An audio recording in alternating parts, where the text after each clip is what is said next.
C'est reparti. Je peux reposer ta question s'il te plaît? Peux-tu nous redonner ton parcours depuis que tu as commencé le ping-pong? Entraînement, parcours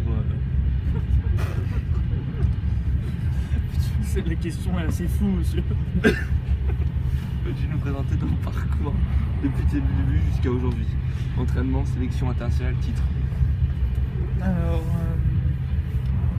j'ai commencé le tennis de table à l'âge de 8 ans à Saint-Arnoux, là où habitaient mes parents. Ils habitent toujours d'ailleurs, je leur fais un petit coucou. Salut Patrick. À bientôt pour l'apéro. Et d'ailleurs j'ai mangé une bonne raclette ce week-end, c'était très très bon. Non, plus sérieusement, voilà, donc à 8 ans, j'ai pris goût petit à petit à cette notion de plaisir au tennis de table qui est pour moi vraiment très important. Ensuite, j'ai intégré le Pôle Espoir Île-de-France à l'âge de 11 ans. J'ai commencé à être interne et à quitter ma famille. Ça a été pour moi un grand moment. Non, stop, j'y arrive plus. Allez. Regarde, concentre-toi.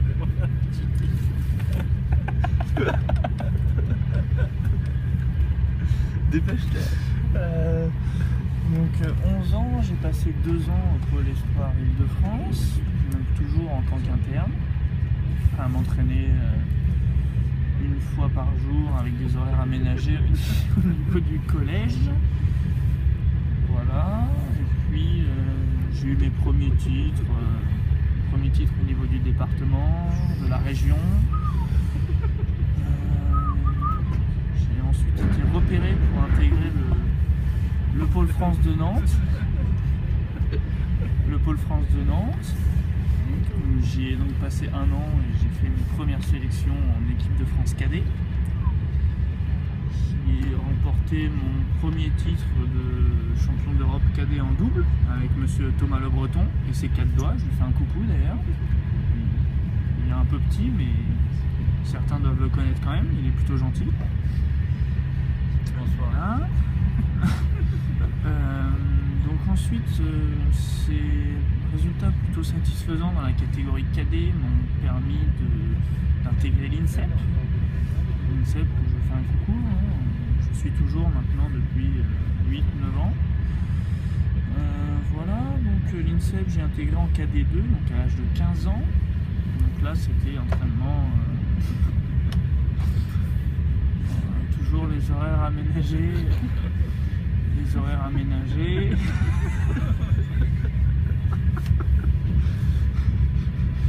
Les horaires aménagés pour les cours, pour se consacrer beaucoup au tennis de table, ma passion. Donc à peu près 6 heures d'entraînement par jour. Des résultats qui...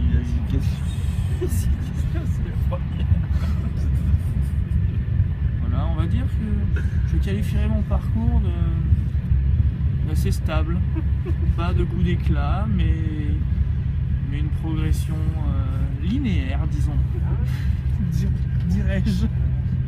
Pas dormir. Voilà. Et puis, je pense qu'on peut passer à la question 2, non? Ouais, ça ira. Donc, la question 2, tu t'entraînes à l'INSEP aujourd'hui, quel est ton quotidien? Alors mon quotidien, je m'entraîne 2 fois par jour, tous les jours. Du lundi au samedi, alors le samedi une séance et le dimanche c'est le jour du Seigneur, donc on ne s'entraîne pas. La messe. On va à la messe à 11 h généralement. Et au bar derrière. On le petit vin rouge. En hiver, le dimanche on essaye de prendre un vin chaud à la fin de la messe, c'est important, ça rafraîchit, ça réchauffe un peu. L'INSEP, oui, 2 entraînements par jour tous les jours. Le premier entraînement, c'est l'entraînement du matin, 9 h midi à peu près, avec du 9 h à 9 h 45, travail de service remise et de toucher de balle un petit peu. Ensuite, 4 exercices. Voilà. L'après-midi, c'est T'en penses quoi? 15h30, Ils ont plus de photos à jour. 18h30, 19h à peu près, avec 3 exercices et puis panier de balles par la suite. Voilà, donc ça c'est une journée classique avec le lundi, le jeudi et le vendredi du travail physique en plus après la séance du matin. Donc voilà, le travail physique, ça peut être musculation, ça peut être course, travail de pied, ça dépend un petit peu des périodes. Voilà. Ok. La question 3, quels sont selon toi les éléments importants pour l'entraînement et la progression des jeunes joueurs? Alors, je pense qu'il faut vraiment faire confiance aux entraîneurs. Je pense notamment à mon ami Xavier sur ma gauche. Salut Xavier. Vraiment quelqu'un d'exceptionnel. Mon ami. Non, il faut faire confiance aux entraîneurs, ils sont là pour nous aider. Un petit mot sur Kevin Stanis. Sur les entraîneurs l'INSEP que j'apprécie énormément, avec qui j'ai une relation vraiment exceptionnelle depuis de nombreuses années. Alors, je fais un petit coucou à l'ancienne équipe, Michel Blondel, Jacques Momessin, Stéphane Pliez, Charles Bourget, Patrick Birochot. Ouais. Puis à la nouvelle équipe maintenant avec le chinois, j'ai oublié son prénom, je m'excuserai. Patrick Chila, actuellement responsable des équipes de France senior, Cédric Cavestani, David Johnston, Aurélien Puel, que je leur fais un coucou. Chacun m'a apporté un petit peu apporté quelque chose à ma progression. Donc non, voilà, les entraîneurs sont là pour nous aider, il faut leur faire confiance. Alors après, il y en a qui ont une meilleure relation que d'autres. Je pense à Jimmy, qui c'est un petit peu conflictuel en ce moment. Voilà. Question suivante, s'il vous plaît. Nous savons que le rôle des parents que les parents ont un rôle déterminant dans la réussite sportive de l'enfant. Quel était le rôle de tes parents dans ta réussite? Quel est ton avis sur ce sujet? Comment définirais-tu la bonne attitude à adopter pour les parents pour qu'ils accompagnent au mieux leur fils? Faire un chef régulièrement. Les parents, je leur fais un coucou également. Hein. Patrick, Pascal, si vous m'entendez. Non, mes parents m'ont toujours soutenu dans mon projet.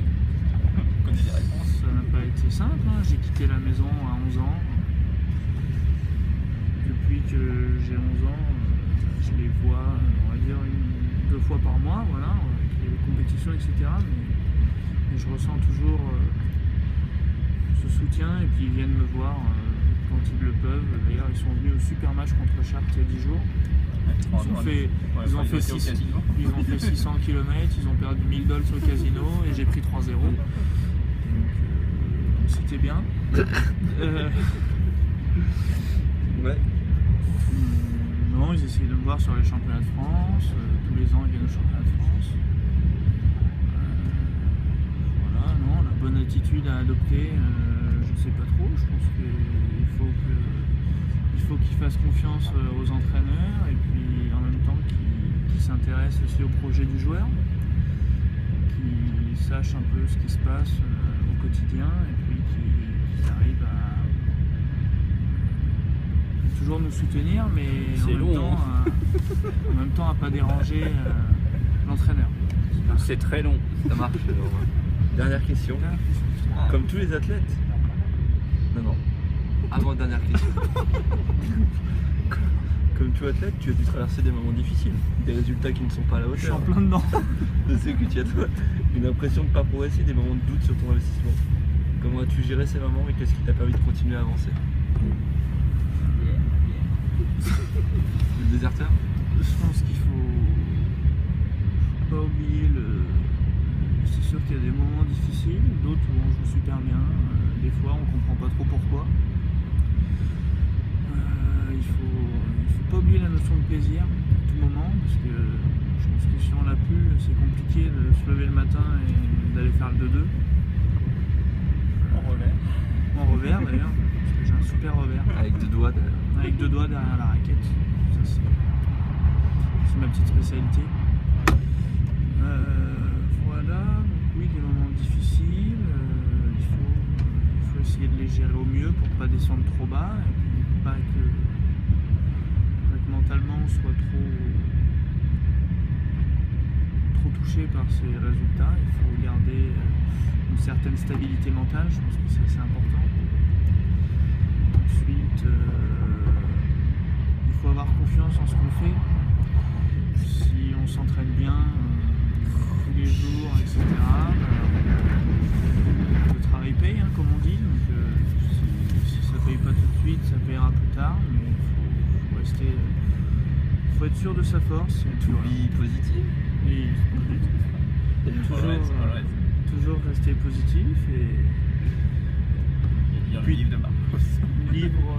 Super livre de Marcos sur le golf. Sur le golf. Marcos, un petit mot peut-être sur le golf. Bonjour à Puebla. Hein? Mes amigos. Bonjour. Il faut écouter tout ce que Romy dit. Il a vraiment raison. Merci. Voilà. Enfin, bon, ça suffit. Hein. Ça suffit, ça va. Et enfin, quels sont tes objectifs pour les saisons à venir? La saison à venir, c'est vite me barrer de ce putain de club de merde. Parce que j'en ai plein le cul. Xavier, je peux plus l'encadrer. Jimmy, c'est. Chaque fois, il me prend de l'argent, donc ça commence à être chiant. Non, mais on va quand même essayer de finir sur une bonne note et de maintenir l'équipe en Pro A, même si elle le mérite pas. C'est un club de merde. Ensuite, repasser au-dessus des 200 mondiaux. Ça me paraît vraiment important. Je suis plutôt sur la bonne voie, on va dire. Non, plus sérieusement. De maintenir le club. Après, on verra si on conserve ou pas. Ça, c'est pas moi qui choisis. Moi, je me plais bien en Normandie. La vie à Caen, plutôt sympa. J'ai rencontré pas mal de filles. Il fait bon. 2-3 conquêtes en terre normande. C'est le message. Dans le film. 2-3 conquêtes en terre normande. 2-3 beaux matchs quand même gagnés. Hein. Une victoire sur un Freitas qui a fait lever toute la salle à Rufa. Essayer de m'approcher de l'équipe de France senior et continuer sur ma progression, même si à l'heure d'aujourd'hui, je suis pas dans le moment le plus kiffant de ma carrière. Voilà. Merci beaucoup et bon courage à toi pour la suite. Merci beaucoup. Il y en a marre, on arrête.